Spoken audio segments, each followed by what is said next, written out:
When life throws you a curveball, how are you going to handle adversity? Welcome to the Fearless Mindset Podcast, where you're about to go on a journey as I interview security, business, and entertainment leaders on what it takes to stay fearless. I'm your host, Mark Ledlow, and enjoy today's episode. Hello, folks. This is Mark Ledlow with the Fearless Mindset Podcast. Up for another episode of intelligence, brains, bronze, and skiing all in one. So today, I have my good friend Adam Korn joining us from the Bay Area. We just got off the slopes in the steep slope with the Silicon Valley Security Group. Took the bus tour of Tahoe and they hit the slopes, and they're doing the trials for the Olympic team for the security industry in the Bay Area. Just kidding. How was that ski trip? You guys have some fun? It was amazing. Thank you so much for sponsoring it. We all had a blast. It was a fantastic day on the slopes. North Star is an incredible ski lodge and ski area, and the mountain was just like perfect that day in terms of weather. But I was surprised at how good everyone was at skiing. I thought I was going to be one of the more advanced, but I think I was one of the more intermediate in comparison. Wow, cutting the pack. Was it icy or was it fluffy or just right? It was just right. It was right in the middle. And we had a few people who were like they were trained Air Force guys that were paramedics, but also in the Air Force that were also amazing skiers. Two of them were there with us, and they taught us some snow survival skills as well. So it was just an incredible experience. Nice. Shout out to Anthony and those guys over there out of Florida. Oh, yeah. APX, I think, is the name of the company. But thanks, Ricardo, for shout out to the board for what you guys do at Silicon Valley Security Group. That's how Adam and I met. So it's all about networking, folks, in this industry. Your network is your net worth. And Ad's actually started his own company, his own consulting firm, training. And so he's busy training different organizations in the Bay Area. And he comes from a really interesting background, government from the DC area. Yep. And tell us about that. Were you like John Wick or Jason Bourne? Were you like Deadly Hands or whatever? They call you Deadly Hands call sign? I wish, man. I wish. But it was cool growing up in the DC area because you're around so many government people that you forget how it's not, common that people are going to be working for the government, doing work in intelligence, national security. It just sort of seems normal. So you don't really, you forget to be super excited about it. But it was a really cool career. I worked for the federal government for 13 years, both as a federal employee and as a contractor, kind of bouncing back and forth depending on my financial needs.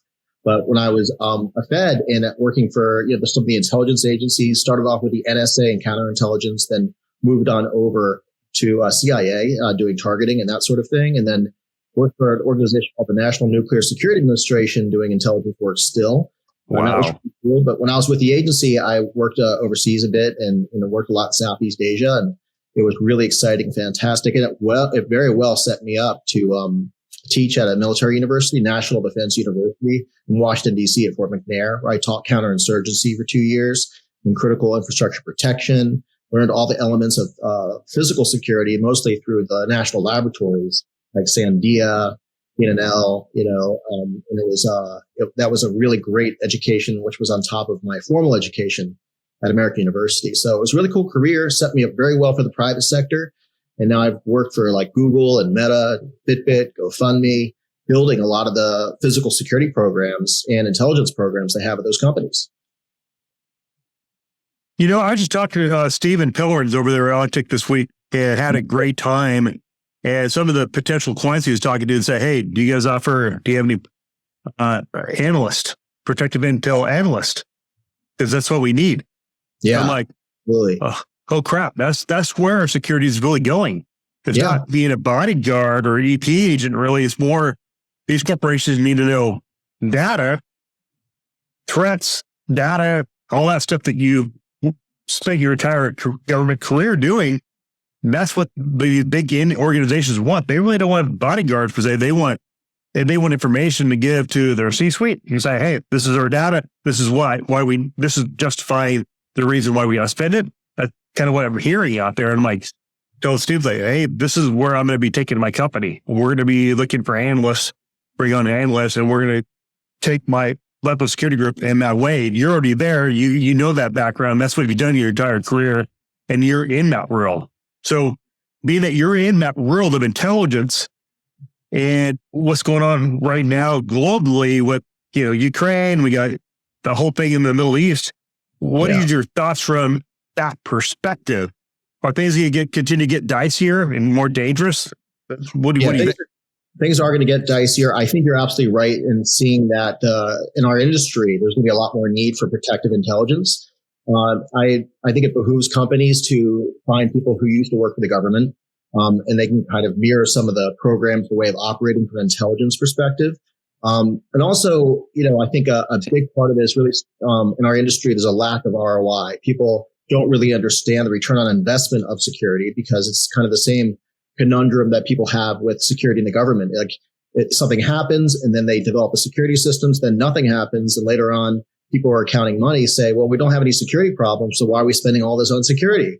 But the truth is that they're not having security issues is because they have a robust security system that they created and they invested in. And so companies can't be short-sighted. They really have to have a long-term strategy as the world gets more complex and a little more dangerous. They have to have a robust protective intelligence team protecting the company on a number of different levels in terms of operations or reputation or the well-being of their employees and their C-level suite specifically.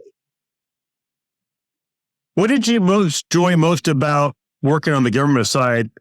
It must have been like Jason Bourne or John Wick or Jack Ryan. Not quite like that in the movie world, but kind of similar, like the adventure part. Was that kind of fun? Collecting information from different folks, doing interviews and stuff. Was that kind of the world that you lived in there for a while? I think what's most interesting is seeing how other countries go about their strategies in terms of intelligence collection. And then when you have, very overt relationships, there's information sharing, and that's fascinating. And then there's also, I think the part I found most interesting to me and stimulating was training. One thing about the government is, depending on what agency you work for, but they train you very well. They're very invested in the training. And then when they put you in a position where you're able to train foreign counterparts, that is fascinating because you realize that the more you learn or the more you train other people, the better you learn yourself. And you see the quicker application of what you're teaching them in real time. You're teaching it and they go and they do these things, to bolster their intelligence work and their security work, and then you see results immediately, and you realize, wow, this really, what I've been trained is really the golden seal in terms of the way to conduct these programs. So I think training others has been the part that's always excited me the most. And I've been very fortunate in my career, both in the public and private sector, in building training programs, and then implementing them, and then seeing their success, and really seeing that, specifically with the companies that I work with and work for. The private companies I work with and work for, building these training programs and really seeing a big difference in the level of service from all their security personnel. Wow. My head's spinning. So I'm soaking up. I'm eating a sponge right now, audience. I'm just kind of taking what Adam's sharing. So if I'm an audience guy, a gal listening to you, the first thing I'd ask is, okay, you're an intelligence guy. What are you going to be going in the presidential election? Normally, that has many implications on a country. What's your theory of what we can kind of probably see in the next 6 months to a year and a half from our presidential election? I think that people are going to be a bit more sensitive and reactive to anything they hear and see in media, or, say if the company is involved in something and is perceived that company has some sort of leaning either to the left or to the right, you're never going to please, everyone. I think that, in the past, it might be someone will be writing a nasty email. And then what I'm seeing more now is that people's threats, when they're upset or have misgivings with the company, they're getting a little more brazen in the way they're threatening people and doxing them, and harassing them, and then making, threats of physical violence. Like, I'm going to target your employees. I'm going to target, your C-level suite. We'll name individuals. And you'll see them kind of rallying each other up. Like, we should really dox this guy, or does anyone know where this executive lives? And you see these people posting these things on social media, and we're going to see more of that as things progress over this election year and beyond. And unfortunately, that workplace violence is moving up, and we're seeing we're slowly, in some ways, becoming a more violent, specifically talking about America, a more violent country where people are willing to take violent actions when they have a feeling of a grievance of some kind. So companies are going to have to be a lot more focused on mitigating those threats and really investigating them and partnering with, in some cases, law enforcement, and really building up those relationships. So when something does happen, they aren't just, hey, we have to invent a program really quick to learn how to deal with this. They got to hire the right people and retain the right people who know how to do these sort of things and already have these, in some cases, have these pre-existing relationships and understand what's the best way to work with law enforcement agencies. I think that's something that's going to give companies a real edge, and they have to be looking forward into the future as they build these programs. I mean, look at retail theft is at an all-time high. You got the border issue going nuts, and then I see you have I hear a lot of people in private conversations where they're talking about everybody's got to wait for the U.S. Supreme Court to make a decision on the Colorado case with former Trump, and we're like, well, if it goes one way or the other, there's going to be a retaliatory from the right or the left. It's just either way, some folks aren't going to be happy with the way the ruling is going to be. And I'm thinking, I'm a Marine Corps veteran. You serve the country and the government. I'm thinking, well, chaos is opportunity in the business sector. But I had somebody just mention not too minute ago on a podcast say, hey, we are in a civil war. Think about it. I'm like, I thought about that for a minute. Well, you know what? With all the civil unrest we've had in our country since the last presidential election, it's been nuts. It's been kind of crazy. Yeah. What would you do? Would you describe that as civil unrest? I don't know if I would call it a war. I'd call it civil unrest because of the civil anarchy, the protest and all that. That's what we see happen in Central America and Venezuela, people protesting and all that. I don't know if I'd call it civil war, though. Well, would you describe that? No, I look at wars pretty. I mean, I think words are important. And the last thing we want to do in our industry is to sound like alarmists, because then we'll lose credibility.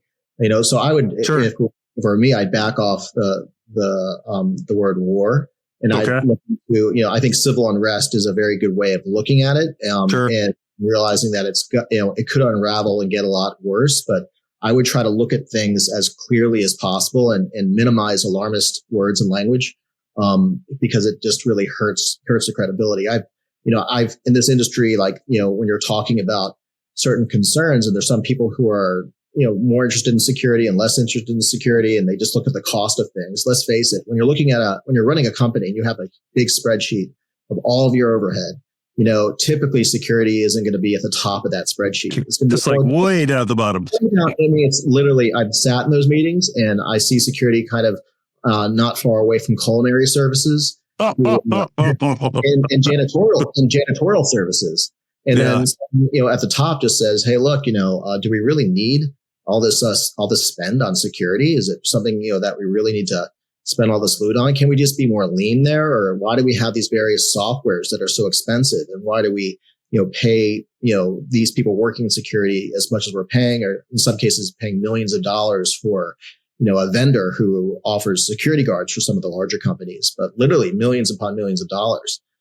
So you can kind of see how, you have to get in the mindset of the executive and really kind of align your security programs. If you're a physical security director or VP, you have to really become a business person and really explain, hey, this security program that we have here, it's affecting, in a positive way, it's impacting the way employees feel when they're at work. If you have a workforce that feels unsafe and they are getting messages, to this day, some of the companies I work for, I won't name them, but because I have those names on my LinkedIn or whatever, I get emails that are threatening in nature, and they're like, acting as if I still work for that company and I'm running the company, and it's almost belligerence. And and then you do kind of a bit of a name through open source, do a name trace in the individual. You're like, wow, this person actually does have a criminal record, and there is violence associated with kind of what they've been involved in the past. They're threatening me, and I don't even work for the company anymore. That was years ago.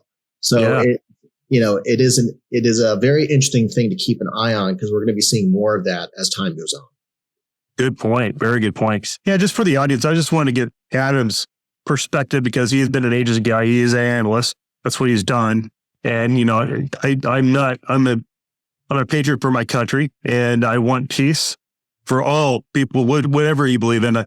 We have the freedom of religion, freedom of speech, freedom of expression, freedom of protest. That's what makes our country great. You can believe whatever you want to believe in. And being a Marine is like, that's the freedom I fought for. And I fought under Bill Clinton's administration. Yeah, he's a Democrat. He's the president. And so I stand behind the office. I support the office, even though you may not like the person in office, but I have a reverence for the Oval Office for what it stands for. And that we are the beacon of hope. There's a reason why many immigrants come to our country. Why? Because we're the beacon of hope. Yeah. I'd be leaving the same countries too, crossing the border as well. But I was an immigrant. I'd be doing the same thing. Yeah. I'll be honest. I would come here as well. Exactly. So we are the beacon of hope. And being that we're in a political climate that we are, I hate that it divides friends breaking up, friendships over social media stuff, just petty stuff. It's like, come on, we're all one big family if you think about it. So it's, but we're very fortunate to live in the country. And then, the reason why I had Adam on is because of the fact that he's got a certain gift to talk to the industry, a certain mindset that it takes to be in chaos, in confusion. He offers that clarity, crystal clear water. Okay, here's what we do. Calmness. You got to be calm in minutes of chaos. Because the C-suite, they want that calmness. They don't want, conspiracy theories and all that stuff. They don't want to hear that. They want what are facts. You're making me think of a lot of things that, I really love the word equanimity, or stoicism. I think that the security industry needs a lot more people who have an equanimity mindset or a stoicism mindset, being calm, cool, and collected in situations of stress, and being that the voice of reason. A big part of what we do is we help people feel safe and secure. And we can't do that if we're not calm ourselves in times of in moments of adversity and uncertainty. So I think that's one thing that I really want to bring more to the table, and teaching that security mindset to people who work not only in this industry, but work in business in general. How do they stay calm, cool, and collected during times of uncertainty or times when there's just a lot of moving parts? Surprisingly, like, working in this industry in the private sector, I've seen a lot the opposite. Like, something happens, and there seems to be a bit of panic. So it's something that I think that many practitioners in our industry really need to work on it, being calm, cool, and collected, achieving that equanimity, that stoic mindset as they handle their responsibilities as a security professional. What I see a lot too, Adam, is I've seen executive protection, for example. A lot of what we do is always a knee-jerk reaction, always. And the valuable of an analyst being embedded with the company, going, hey, look, calm down. This is the triggers. These are the variables. These are the indicators. You need to relax.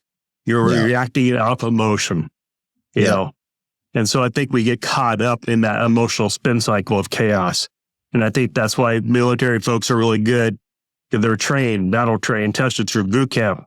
And it's the culture of calm, steady, relax, make sound decisions versus emotional decisions.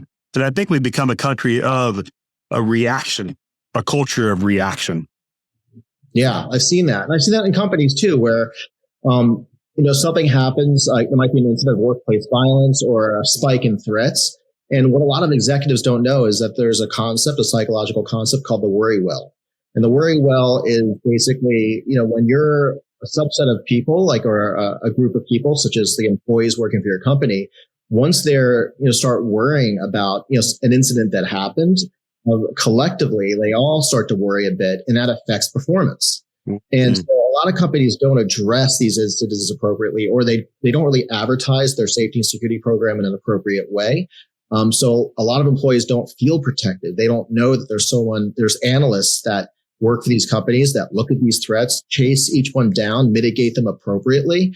Sometimes companies have these systems in place, but they never communicate it out to the employees. So the employees just don't know any better. They just are constantly worried at the fact that they're getting threatening emails, they're getting threatening messages on social media, or people making generalized threats on social media, and they're included in that umbrella of threats aimed at them and their company.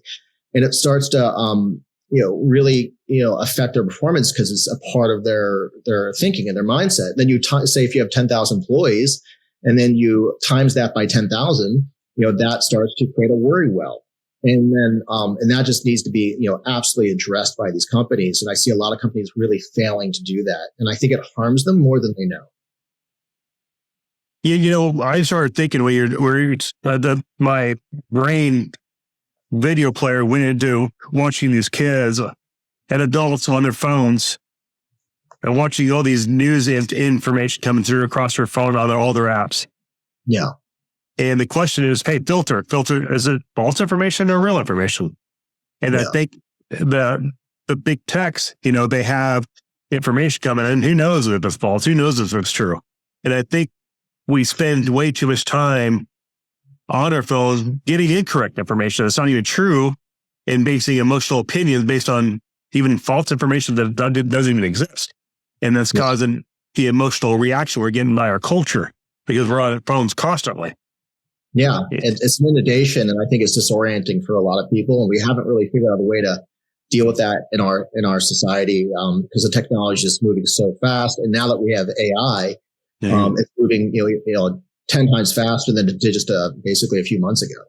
Wow. So I think that's contributing to people's anxiety in the workplace and anxiety in their lives. And a big part of what security professionals need to focus on is making people feel not only be more safe and secure, but making sure they feel more safe and secure.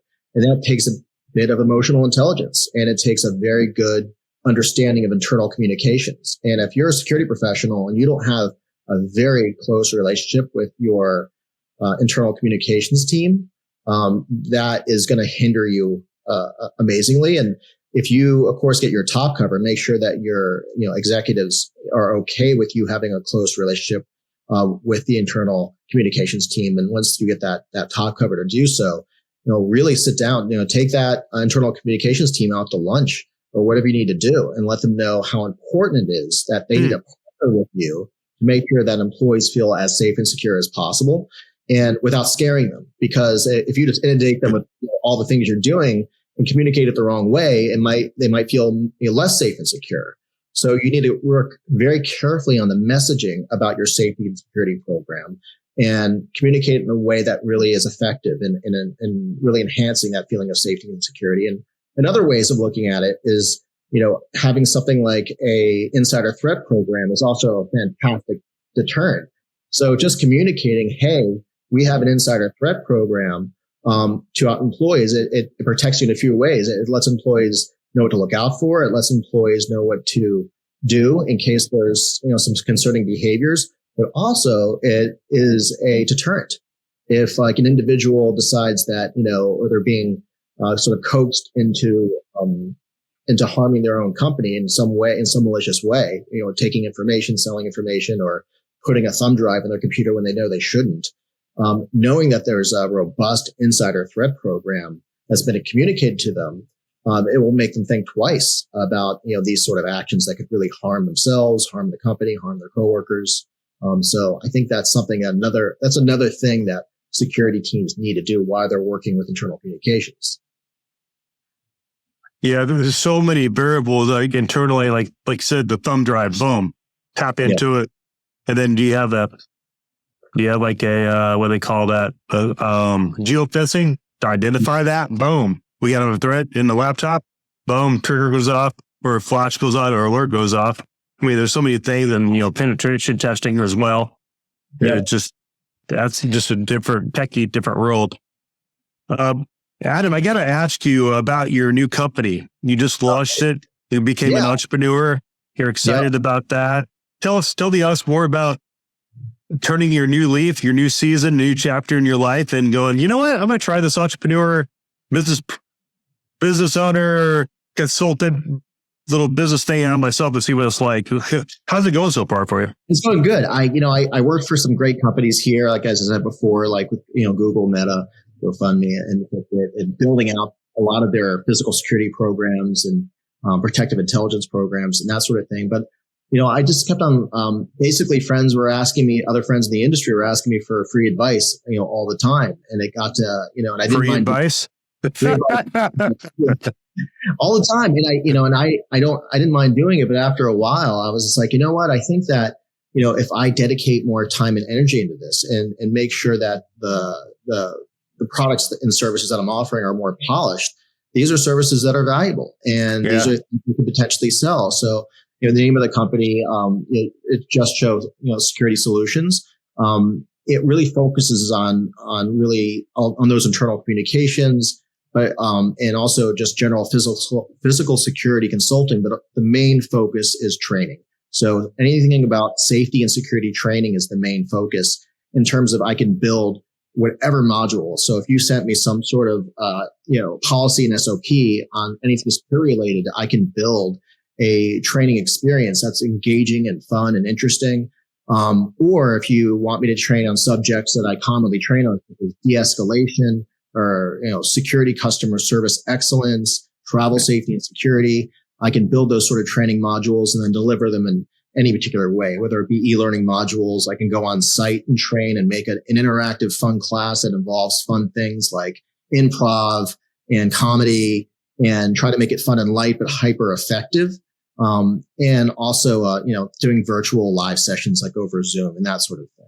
So that's been like a really fun, interesting venture that, I'm getting. It's, really, I built this company during the pandemic, but I really didn't do much with it for, a long time. It was sort of like was messing with it a little bit and trying to like feel out what do potential clients really want.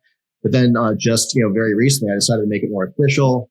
Built out my website, did all the appropriate things, getting business insurance and being really smart about everything. And then start really honing the products and services that I'm offering, to make sure it's stuff that's really going to make everyone's workplace more safe and secure. You sound like me during the pandemic. I launched my podcast in the middle of the pandemic. Yeah.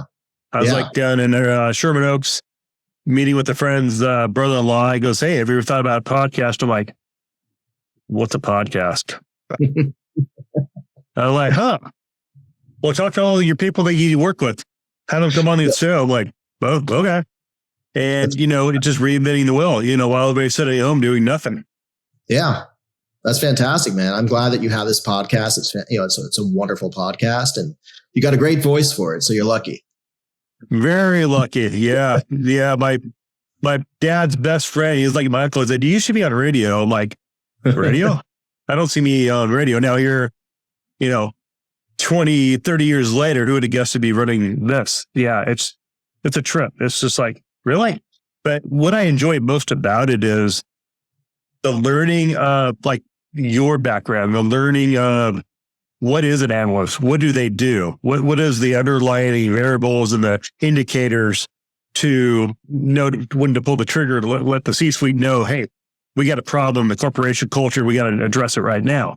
It's like, it's a huge learning curve of getting over yourself, seeing yourself on a camera. I had one guy said, "I can't stand to see myself on a camera. Sorry, I can't handle it." Yeah, all right, fine. Cool. But it took me, 25 episodes to get over the camera. It took me 20, 30 episodes to relax. Yeah. Michael Jordan wasn't great till, the senior year in college. And it takes time. It takes time. It takes time to make it even feel organic, I'm sure.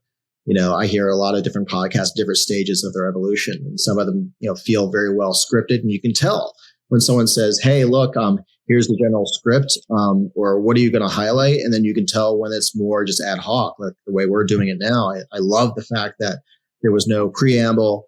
There was no, set discussion, because I think that comes off a little bit disingenuous. Like it sounds like you memorize lines and you're sort of that are well crafted. And I like it when it's just more organic like this, because you never know what can come up. And sometimes you surprise yourself on how quickly you can think on your feet. I think it challenged the mind to think on your feet, to pivot. Yeah. And then you get a curveball thrown at you. One thing I learned is being a podcast host, don't be the dirty guy with dirty questions. Make the guests look bad. Yeah. And if you ask something is sensitive, just back up. Go around it. Just be respectful of your guest's opinion, perspective, political standing. The reason for a podcast is free speech. We're allowed to say what we are able to say when we want to say it without being censored. And so that's the beauty of, I think, freedom of speech and being a podcast host is learning how to do that in a classy way and not be like they call dirty journalist or whatever. I'm not going to be a dirty journalist. I'm not going to hit somebody with a curveball and make them look sad. It's just not cool. I think that the most interesting part of podcasts is when the host and the guest disagree on something, but they both handle it extremely maturely. Or the host might say, "Well, I don't totally agree with that statement, but let's unpack that. Like, what do you mean in the context that you put it?" Or they'll say, "This is how I'm hearing it, and it doesn't sound right to me. Can you let me know, like, if I'm being overly sensitive, or is my view are we really so different that we just have divergent views on the world or on the topic we're discussing?" And when there's that sort of mature and respectable back and forth on podcasts, that's when I realize I start really listening and remembering more. I always try to make that into like that. My trainings, like, if you want to get someone to like you, it's all about how you make that person feel and also the story that you tell. And I always try to bake that concept into my training modules. I try to make my training modules promote a feeling. I try to make it like one singular feeling I want them to walk away with, such as I want them feeling empowered or more confident or more informed. And I try to hit that home. And once I feel like I've won the room with that, and I feel like, okay, they have the feeling I want them to have, I try to think of a story that is ripped from the headlines or a story from my life that relates back to the learning objectives. And I make sure that the story is something that they're going to remember, because that's the challenging part about training, onboarding, training, development is it's easy to train things out in some respects, but you never know what the person's going to retain. And if they retain any of it, how are they going to apply it? So I've put a lot of focus on making sure what I teach is promoting a feeling that has a story attached to it that's easy to remember. And then in that story, there's like a positive, it's, in the agency, we call it, theming. You kind of tell a positive theme about, once the individual did this and applied that, he or she had the appropriate, outcome that they desired. And you try to make it as simplistic as possible. And then that person, once they're, say, working in security and they're dealing with an issue, they can remember the story that you told them, and that will help them memorize, what exactly they need to do in order to achieve a potential positive outcome, or what they need to avoid to do to avoid a negative outcome. And then they apply that, and then they're like, that's really great what I learned, how I learned it, because it needs to be in the context of a story and a feeling with anything you teach. If it's just a dry presentation or e-learning module people click through, they're not going to remember any of it. And there's a lot of science and data backing that up. But if you make the training more personable, more relatable, promotes a feeling, promotes a story that was amusing to you and interesting and entertaining, you're going to remember it. And if you told it right, the learners will apply it appropriately in their jobs after they leave the training with you. So the CIA, the NSA taught you all this? Holy crap, dude, you're dangerous. I think I learned majority of this at NDU, at National Defense University. That's when everything came together for me as an instructional designer. They trained me formally to be an instructional designer. So we principles that were really that were learned from the military. The best adult learning methods were actually derived after World War II. It's interesting, because a lot of the people who were researching these things, how do adults learn? Because adults learn very differently than children. And after World War II, they realized, they looked into the way that we trained our people to fight in that war, and they saw some deficits. And they said, and so basically the researchers who looked at adult learning started getting huge grants and funding from the DoD. And they started doing a ton of research on this sort of thing. And that's when they came up with Bloom's taxonomy, and then, as well as Malcolm Knowles' 6 principles of adult learning that are very applicable. And then after the Vietnam War, they derived ADDIE, which is another fantastic learning design model. It deals with sort of analyzing, what are the learning needs, and then designing the solution, and then developing it, and then applying it through the appropriate training method. and then evaluating it to make sure that what you trained is being used in the field. And through that evaluation, you'll see whether your training was a net positive or a neutral one or a net negative. And that allows you to go back into the analysis phase in ADDIE and redesign your training program that's on this never ending cycle quarter after quarter. So that's something that, I learned a lot at NDU. That's one thing I love about that National Defense University is they're growing, evolving, and changing with every single semester because they were like looking at the way people were applying what they were teaching in terms of counterinsurgency, irregular warfare. And then they were learning from that and then changing the curriculum every single quarter. It's a very dynamic school. And granted, it's 5 schools in one college essentially, but all of them were like that. And I think that's where I learned the most how to be a really effective instructional designer, especially focused on security and safety. Is that predominantly a military college? Oh, yeah. Yep. So you have to be selected and accepted kind of thing? Yeah, exactly. It was like in order to teach there, they have their sitting professors. I was there just as a visiting professor, detailed there from the National Nuclear Security Administration for 2 years. And in order to get in, you apply almost like any other institution. You have to have an affiliation with the government. There's many students there who are not U.S. citizens. They're from allied countries, from, allied militaries, from other countries we work closely with. And then, of course, there's tons of American, people from the military, but also from the government agencies who get their master's degrees there and various types of trainings, of all types. Wow, that's cool. I didn't know that existed.